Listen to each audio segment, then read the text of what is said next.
ਬਿਸਮਿਲ੍ਲਾਹਿਰਰਹਿਮਾਨਿਰਰਹੀਮ अस्सलाम वालेकुम जी। तो बस ਅੱਜ ਬਹੁਤ ਹੀ ਜ਼ਬਰਦਸਤ ਜੀ ਆਲੂ ਦੀ ਆਪਾਂ ਗ੍ਰੇਵੀ ਬਣਾਵਾਂਗੇ। ਬਹੁਤ ਹੀ ਜ਼ਬਰਦਸਤ ਜਿਹਾ ਆਲੂ ਦਾ ਸਾਲਨ ਬਣ ਕੇ ਤਿਆਰ ਹੋਏਗਾ। ਦੇਖੋ ਮਾਸ਼ਾਅੱਲਾ ਕਿੰਨੀ ਜ਼ਬਰਦਸਤ ਗ੍ਰੇਵੀ ਬਣਾਈ ਹੈ ਮੈਂ।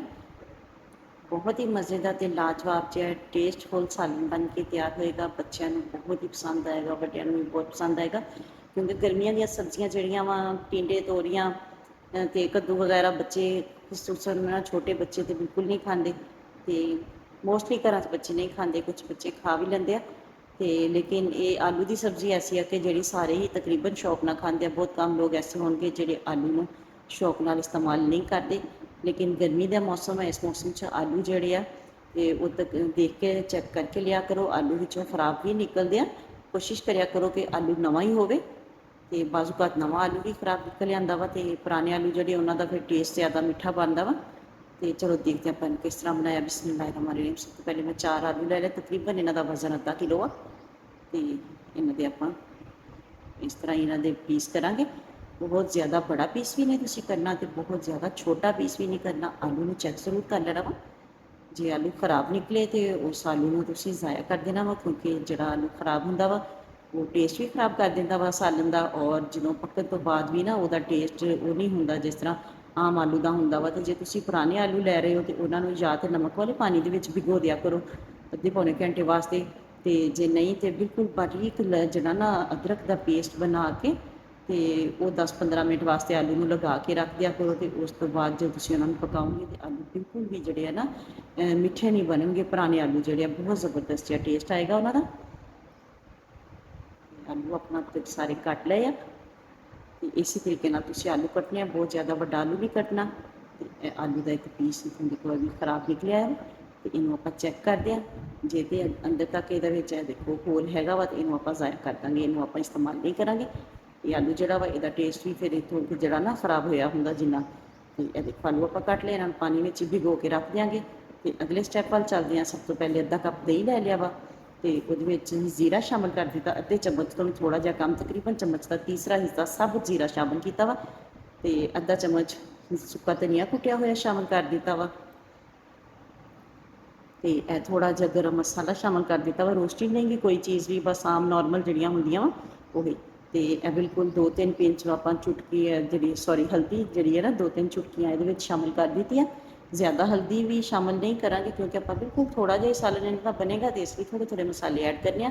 ਤੇ ਤਕਰੀਬਨ ਅੱਧਾ ਚਮਚ ਸੁਰਖ ਮਿਰਚ ਦਾ ਸ਼ਾਮਿਲ ਕਰ ਦਿੱਤਾ ਵਾ।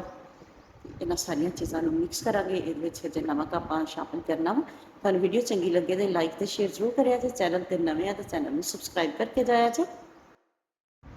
ਤੇ ਥੋੜਾ ਜਿਹਾ ਆਪਾਂ ਇਹਦੇ ਵਿੱਚ ਨਮਕ ਸ਼ਾਮਿਲ ਕਰਾਂਗੇ। ਮੇਰੇ ਕੋਲ ਆਇਓਡੀਨ ਵਾਲਾ ਨਮਕ ਹੈ, ਇਸ ਲਈ ਮੈਂ ਬਿਲਕੁਲ ਥੋੜਾ ਸ਼ਾਮਿਲ ਕੀਤਾ ਵਾ। ਬਾਅਦ ਵਿੱਚ ਚੈੱਕ ਕਰ ਲਾਂਗੇ, ਕਮ ਹੋਇਆ ਤਾਂ ਥੋੜਾ ਜਿਹਾ ਨਮਕ ਹੋਰ ਸ਼ਾਮਿਲ ਕਰ ਲਾਂਗੇ। ਆਇਓਡੀਨ ਵਾਲਾ ਨਮਕ ਜਿਹੜਾ ਹੈ ਥੋੜਾ ਤੇਜ਼ ਹੁੰਦਾ ਆਮ ਨਮਕ ਨਾਲੋਂ, ਇਸ ਲਈ ਇਹਨੂੰ ਬਿਲਕੁਲ ਹੱਥ ਰੋਕ ਕੇ ਸ਼ਾਮਿਲ ਕਰਿਆ ਕਰੋ, ਕਿਉਂਕਿ ਨਮਕ ਐਸੀ ਚੀਜ਼ ਆ ਜਿਹਨੂੰ ਆਪਾਂ ਸਾਲਨ ਬਿਲਕੁਲ ਤਿਆਰ ਹੋ ਗਿਆ ਤੇ ਉਸ ਤੋਂ ਬਾਅਦ ਵੀ ਪਾ ਸਕਦੇ ਹਾਂ ਜੇ ਕਮ ਹੋਵੇ। ਤੇ ਜੇ ਜ਼ਿਆਦਾ ਹੋਵੇ ਤਾਂ ਬਹੁਤ ਜ਼ਿਆਦਾ ਝੰਜਟ ਕਰਨਾ ਪੈਂਦਾ ਵਾ। ਤੇ ਇਸ ਲਈ ਪਹਿਲੇ ਹੀ ਇਹਨੂੰ ਹੱਥ ਰੋਕ ਕੇ ਸ਼ਾਮਿਲ ਕਰੋ। ਮਸਾਲਾ ਆਪਾਂ ਤਿਆਰ ਕਰ ਲਿਆ। ਹੁਣ ਚੱਲਦੇ ਹਾਂ ਬਾਕੀ ਦੀ ਤਿਆਰੀ ਵੱਲ। ਤੇ ਤਕਰੀਬਨ ਅੱਧਾ ਕੱਪ ਘੀ ਸ਼ਾਮਿਲ ਕਰ ਦਿੱਤਾ ਵਾ ਬਰਤਨ ਵਿੱਚ। ਤੇ ਜਦੋਂ ਮੀਡੀਅਮ ਜਾਂ ਗਰਮ ਹੋ ਜਾਏਗਾ ਉਸ ਤੋਂ ਬਾਅਦ 2 ਚਮਚ ਇਹਦੇ ਵਿੱਚ ਫਰੈਸ਼ ਕੁੱਟਿਆ ਹੋਇਆ ਲਸਣ ਤੇ ਅਦਰਕ ਸ਼ਾਮਿਲ ਕਰ ਦਿੱਤਾ ਵਾ। ਇਹਨੂੰ ਬਿਲਕੁਲ ਲਾਈਟ ਜਿਹਾ ਨਾ ਆਪਾਂ ਇਹਦਾ ਕਲਰ ਚੇਂਜ ਕਰਨਾ ਵਾ। ਫਲੇਮ ਜਿਹੜਾ ਵਾ ਉਹਨੂੰ ਮੀਡੀਅਮ ਟੂ ਲੋ ਰੱਖਣਾ ਵਾ, ਕਿਉਂਕਿ ਜੇ ਤੇਜ਼ ਮੀਡੀਅਮ ਦੇ ਫਲੇਮ ਤੇ ਤੁਸੀਂ ਇਹਨੂੰ ਕਰੋਗੇ ਤੇ ਉਹਦੇ ਨਾਲ ਕੀ ਹੋਏਗਾ, ਲਸਣ ਤੇ ਅਦਰਕ ਜਿਹੜਾ ਵਾ ਉਹ ਜਲ ਜਾਏਗਾ। ਜਲੇ ਹੋਏ ਦਾ ਟੇਸਟ ਜਿਹੜਾ ਵਾ ਬਿਲਕੁਲ ਵੀ ਅੱਛਾ ਨਹੀਂ ਆਏਗਾ ਸਾਲਨ ਦੇ ਵਿੱਚ। ਤੇ ਇਹ 3 ਮੀਡੀਅਮ ਸਾਈਜ਼ ਦੇ ਪਿਆਜ਼ ਲਿਆ ਸੀ, ਉਹਨਾਂ ਨੂੰ ਬਿਲਕੁਲ ਬਾਰੀਕ ਚੌਪ ਕਰ ਲੈਣਾ ਵਾ। ਜੇ ਤੁਹਾਡੇ ਕੋਲ ਚੌਪਰ ਹੋਵੇ ਉਹਦੇ ਨਾਲ ਕਰ ਲਓ, ਨਹੀਂ ਤਾਂ ਤੁਸੀਂ ਹੱਥ ਦੇ ਨਾਲ ਹੀ ਇਹਨਾਂ ਨੂੰ ਬਹੁਤ ਜ਼ਿਆਦਾ ਚੌਪ ਕਰਨਾ ਬਾਰੀਕ। ਇਹਦਾ ਪੇਸਟ ਨਹੀਂ ਬਣਾਉਣਾ, ਕੋਈ ਗ੍ਰਾਈਂਡ ਨਹੀਂ ਕਰਨਾ ਇਹਨੂੰ, ਤੇ ਨਾ ਹੀ ਤੁਸੀਂ ਇਹਦੇ ਸਲਾਈਸ ਕੱਟ ਕਰਨੇ ਆ। ਇਸ ਤਰ੍ਹਾਂ ਬਾਰੀਕ ਚੌਪ ਕੀਤਾ ਹੋਇਆ ਪਿਆਜ਼ ਹੀ ਤੁਹਾਡਾ ਹੋਣਾ ਚਾਹੀਦਾ ਵਾ, ਜੇ ਤੁਸੀਂ ਚਾਹੁੰਦੇ ਹੋ ਕਿ ਤੁਹਾਡੀ ਗ੍ਰੇਵੀ ਜਿਹੜੀ ਆ ਉਹਦੇ ਵਿੱਚ ਜ਼ਬਰਦਸਤ ਜਿਹਾ ਟੇਸਟ ਆਵੇ। ਤੇ ਲਸਣ ਅਦਰਕ ਨੇ ਥੋੜਾ ਜਿਹਾ ਕਲਰ ਚੇਂਜ ਕਰ ਲਿਆ। ਬਿਸਮਿਲ੍ਲਾਹਿਰਰਹਿਮਾਨਿਰਰਹੀਮ। ਤੇ ਇਹਦੇ ਵਿੱਚ ਆਪਾਂ ਸ਼ਾਮਿਲ ਕਰ ਦਿੱਤੀ ਆਪਣੀ ਪਿਆਜ਼ ਬਾਰੀਕ ਕੱਟੀ ਹੋਈ। ਅੱਛੇ ਤਰੀਕੇ ਨਾਲ ਬਰਤਨ ਨੂੰ ਸਾਫ਼ ਕਰ ਲਾਂਗੇ। ਪਿਆਜ਼ ਨੂੰ ਆਪਾਂ ਹੁਣ ਤੇ ਲਾਈਟ ਗੋਲਡਨ ਬਰਾਊਨ ਕਰਾਂਗੇ। ਬਹੁਤ ਜ਼ਿਆਦਾ ਡਾਰਕ ਕਲਰ ਇਹਨੂੰ ਨਹੀਂ ਦੇਣਾ ਤੇ ਬਿਲਕੁਲ ਲਾਈਟ ਜਿਹਾ ਕਲਰ ਵੀ ਨਹੀਂ ਰੱਖਣਾ। ਥੋੜਾ ਜਿਹਾ ਗੋਲਡਨ ਕਲਰ ਵੱਲ ਜਦੋਂ ਇਹਦਾ ਕਲਰ ਚਲਾ ਜਾਏਗਾ ਉਨੀ ਦੇਰ ਤੱਕ ਆਪਾਂ ਇਹਨੂੰ ਫਰਾਈ ਕਰਨਾ ਵਾ। ਬਹੁਤ ਹੀ ਮਜ਼ੇ ਦੀ ਆਲੂ ਦੀ ਗ੍ਰੇਵੀ ਬਣਨ ਵਾਲੀ ਹੈ। ਤੁਸੀਂ ਸਾਰੇ ਸਾਲਨ ਭੁੱਲ ਜਾਓਗੇ। ਤੇ ਤੁਹਾਡੀ ਕੋਸ਼ਿਸ਼ ਇਹੀ ਹੋਏਗੀ ਕਿ ਚਲੋ ਨਾਲੇ ਆਸਾਨ ਆ ਤੇ ਨਾਲੇ ਸਬਜ਼ੀ ਵੀ ਕਮ ਕੱਟਣੀ ਪੈਂਦੀ ਹੈ। ਤੇ ਜਲਦੀ ਦੇ ਨਾਲ ਇਹੀ ਆਪਾਂ ਰੈਸਪੀ ਬਣਾ ਲਈਏ ਤੇ ਇੰਨੀ ਮਜ਼ੇ ਦੀ ਬਣੇਗੀ। ਲੇਕਿਨ ਇਹਦੇ ਲਈ ਤੁਸੀਂ ਖਿਆਲ ਇਹ ਕਰਨਾ ਵਾ ਕਿ ਦਹੀਂ ਜਿਹੜਾ ਤੁਸੀਂ ਇਸਤੇਮਾਲ ਕਰਨਾ ਵਾ, ਦਹੀਂ ਥੋੜਾ ਬਿਲਕੁਲ ਵੀ ਖੱਟਾ ਨਹੀਂ ਹੋਣਾ ਚਾਹੀਦਾ, ਗਾੜਾ ਦਹੀਂ ਹੋਣਾ ਚਾਹੀਦਾ, ਲੇਕਿਨ ਉਹ ਖੱਟਾ ਨਹੀਂ ਹੋਣਾ ਚਾਹੀਦਾ। ਪਿਆਜ਼ ਦਾ ਕਲਰ ਚੇਂਜ ਹੋ ਗਿਆ ਵਾ ਤੇ ਹੁਣ ਆਪਾਂ ਇਹਦੇ ਵਿੱਚ ਆਲੂ ਜਿਹੜੇ ਆਪਾਂ ਪਾਣੀ ਵਿੱਚ ਭਿਗੋ ਕੇ ਹੀ ਰੱਖੇ ਹੋਏ ਸੀ, ਕਿਉਂਕਿ ਇਹਨਾਂ ਨੂੰ ਜੇ ਤੁਸੀਂ ਪਾਣੀ 'ਚ ਭਿਗੋ ਕੇ ਨਹੀਂ ਰੱਖੋਗੇ ਤੇ ਕਾਲੇ ਹੋ ਜਾਣਗੇ। ਤੇ ਆਲੂ ਸ਼ਾਮਿਲ ਕਰ ਦਿੱਤੇ। ਆਲੂ ਜਦੋਂ ਥੋੜੇ ਜਿਹੇ ਤਕਰੀਬਨ 50% ਤੱਕ ਡਨ ਹੋ ਗਏ ਤੇ 3 ਮੀਡੀਅਮ ਸਾਈਜ਼ ਦੇ ਟਮਾਟਰ ਜਿਹੜੇ ਆ ਉਹਨਾਂ ਦਾ ਪੇਸਟ ਮੈਂ ਇਹਦੇ ਵਿੱਚ ਸ਼ਾਮਿਲ ਕਰ ਦਿੱਤਾ ਵਾ। ਤੇ ਟਮਾਟਰ ਦਾ ਪਾਣੀ ਖੁਸ਼ਕ ਹੋਣ ਤੱਕ ਇਹਦੀ ਭੁਨਾਈ ਕਰਾਂਗੇ। ਦੇਖੋ ਮਾਸ਼ਾਅੱਲਾ ਜ਼ਬਰਦਸਤ ਪਾਣੀ ਖੁਸ਼ਕ ਹੋ ਗਿਆ ਵਾ ਤੇ ਇਹ ਜਿਹੜਾ ਆਪਾਂ ਦਹੀਂ ਵਾਲਾ ਮਸਾਲਾ ਬਣਾ ਕੇ ਰੱਖਿਆ ਸੀ ਹੁਣ ਉਹਨੂੰ ਸ਼ਾਮਿਲ ਕਰ ਦਿਆਂਗੇ ਇਹਦੇ ਵਿੱਚ ਤੇ ਇਹਦੀ ਭੁਨਾਈ ਕਰਾਂਗੇ ਅੱਛੇ ਤਰੀਕੇ ਦੇ ਨਾਲ। ਜਿੰਨੀ ਜ਼ਿਆਦਾ ਜ਼ਬਰਦਸਤ ਤਰੀਕੇ ਨਾਲ ਤੁਸੀਂ ਭੁਨਾਈ ਕਰੋਗੇ ਉਨਾ ਹੀ ਜ਼ਬਰਦਸਤ ਤੁਹਾਡਾ ਸਾਲਨ ਬਣੇਗਾ। ਤੇ ਕੋਈ ਖੜੇ ਮਸਾਲੇ ਸਿਰਫ ਜ਼ੀਰੇ ਤੋਂ ਇਲਾਵਾ ਕੋਈ ਆਪਾਂ ਐਕਸਟਰਾ ਮਸਾਲਾ ਸ਼ਾਮਿਲ ਨਹੀਂ ਕੀਤਾ, ਫਿਰ ਵੀ ਬਹੁਤ ਹੀ ਮਜ਼ੇਦਾਰ ਲਜ਼ੀਜ਼ ਜਿਹਾ ਤੁਹਾਡਾ ਆਲੂ ਦਾ ਸਾਲਨ ਤਿਆਰ ਹੋਏਗਾ। ਤੁਸੀਂ ਰੈਸਪੀ ਨੂੰ ਜ਼ਰੂਰ ਟਰਾਈ ਕਰਨਾ ਵਾ।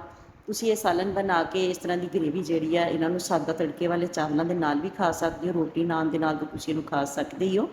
ਤੇ ਇਹ ਦੇਖੋ ਮਾਸ਼ਾਅੱਲਾ ਜ਼ਬਰਦਸਤ ਜੀ ਭੁਨਾਈ ਹੋ ਗਈ ਹੈ ਸਾਲਨ ਦੀ। ਆਲੂ ਤਕਰੀਬਨ 80% ਤੋਂ 90% ਤੱਕ ਗਲ ਚੁੱਕੇ ਆ ਤੇ ਜਿਹੜਾ ਬਰਤਨ ਸੀਗਾ ਦਹੀਂ ਵਾਲਾ ਉਹਦਾ ਥੋੜਾ ਜਿਹਾ ਪਾਣੀ ਦਾ ਖੰਗਾਲ ਵਿੱਚ ਸ਼ਾਮਿਲ ਕਰ ਦਿੱਤਾ ਤੇ ਹੁਣ ਤਕਰੀਬਨ ਪੌਣਾ ਕੁ ਗਲਾਸ ਇਹਦੇ ਵਿੱਚ ਮੈਂ ਪਾਣੀ ਦਾ ਲਾ ਦਿੱਤਾ ਵਾ ਤੇ ਇਹਨੂੰ ਆਪਾਂ ਹੁਣ ਲਿਡ ਲਾ ਦਿਆਂਗੇ ਤਾਂ ਕਿ ਆਲੂ ਜਿਹੜੇ ਅੱਛੇ ਤਰੀਕੇ ਨਾਲ ਗਲ ਜਾਣ।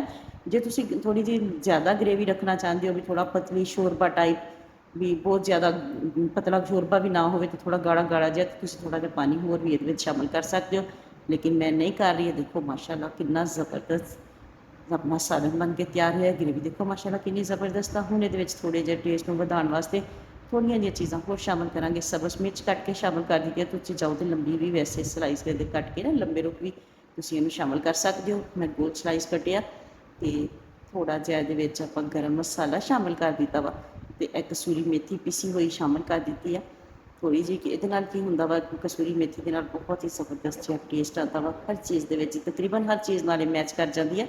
ਤੇ ਥੋੜੀ ਦੇਰ ਲਈ ਇਹਨੂੰ ਦਮ ਤੇ ਰੱਖਾਂਗੇ ਤੇ ਇਹ ਦੇਖੋ ਮਾਸ਼ਾਅੱਲਾ ਮਾਸ਼ਾਅੱਲਾ ਜ਼ਬਰਦਸਤ ਫਾਈਨਲ ਲੁੱਕ ਬਹੁਤ ਹੀ ਜ਼ਬਰਦਸਤ ਜਿਹਾ ਆਲੂ ਦਾ ਸਾਲਨ ਗ੍ਰੇਵੀ ਵਾਲਾ ਆਪਣਾ ਬਣ ਕੇ ਤਿਆਰ ਹੋ ਗਿਆ। ਜੇ ਤੁਸੀਂ ਗ੍ਰੇਵੀ ਥੋੜੀ ਪਤਲੀ ਕਰਨਾ ਚਾਹੁੰਦੇ ਹੋ ਤੇ ਤੁਸੀਂ 1 ਗਲਾਸ ਦੀ ਜਗ੍ਹਾ ਤੇ 2 ਗਲਾਸ ਜਾਂ 1.5 ਗਲਾਸ ਪਾਣੀ ਦਾ ਵੀ ਲਾ ਸਕਦੇ ਹੋ। ਲੇਕਿਨ ਮਾਸ਼ਾਅੱਲਾ ਜ਼ਬਰਦਸਤ ਜੀ ਜਿਹੜੀ ਆ ਆਲੂ ਦੀ ਗ੍ਰੇਵੀ ਆਪਣੀ ਤਿਆਰ ਹੋ ਗਈ ਹੈ। ਮੇਰੇ ਬਾਕੀ ਦੇ ਚੈਨਲ ਦਾ ਵੀ ਵਿਜ਼ਿਟ ਕਰੋ। ਤੁਹਾਨੂੰ ਵੀਡੀਓਜ਼ ਅੱਛੀਆਂ ਲੱਗਣ ਤੇ ਜ਼ਰੂਰ ਉਹਨਾਂ ਨੂੰ ਵੀ ਲਾਈਕ ਕਰੋ ਤੇ ਸ਼ੇਅਰ ਕਰੋ। ਜੇ ਤੁਹਾਨੂੰ ਇਹ ਵੀਡੀਓ ਅੱਛੀ ਲੱਗੀ ਹੈ ਤਾਂ ਇਹਨੂੰ ਵੀ ਲਾਈਕ ਕਰੋ, ਸ਼ੇਅਰ ਕਰੋ। ਚੈਨਲ ਤੇ ਨਵੇਂ ਤਾਂ ਚੈਨਲ ਨੂੰ ਸਬਸਕ੍ਰਾਈਬ ਕਰ ਦਿਓ। ਮਾਸ਼ਾਅੱਲਾ ਮਾਸ਼ਾਅੱਲਾ ਜ਼ਬਰਦਸਤ ਫਾਈਨਲ ਲੁੱਕ ਆਪਣੇ ਆਲੂ ਵਾਲੇ ਸਾਲਨ ਦੀ। ਇੰਨੀ ਆਸਾਨ ਰੈਸਪੀ ਹੈ ਕਿ ਈਵਨ ਕਿ ਬੱਚਾ ਵੀ ਇਹਨੂੰ ਬਣਾ ਸਕਦਾ ਵਾ ਤੇ ਬਹੁਤ ਜ਼ਿਆਦਾ ਦੇਰ ਤੱਕ ਤੁਹਾਨੂੰ ਕਿਚਨ ਦੇ ਵਿੱਚ ਖੜੇ ਵੀ ਨਹੀਂ ਹੋਣਾ ਪਏਗਾ ਹਾਂਡੀ ਦੇ ਉੱਪਰ ਹੀ।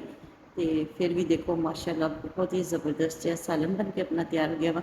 ਵੀਡੀਓ ਨੂੰ ਜ਼ਰੂਰ ਲਾਈਕ ਕਰ ਦਿਓ ਤੇ ਚੈਨਲ ਤੇ ਨਵੇਂ ਤਾਂ ਚੈਨਲ ਨੂੰ ਜ਼ਰੂਰ ਸਬਸਕ੍ਰਾਈਬ ਕਰ ਦਿਓ। ਮਿਲਦੇ ਹਾਂ ਕਿਸੇ ਨੈਕਸਟ ਵੀਡੀਓ 'ਚ। ਉਦੋਂ ਤੱਕ ਲਈ ਅੱਲਾ ਹਾਫਿਜ਼।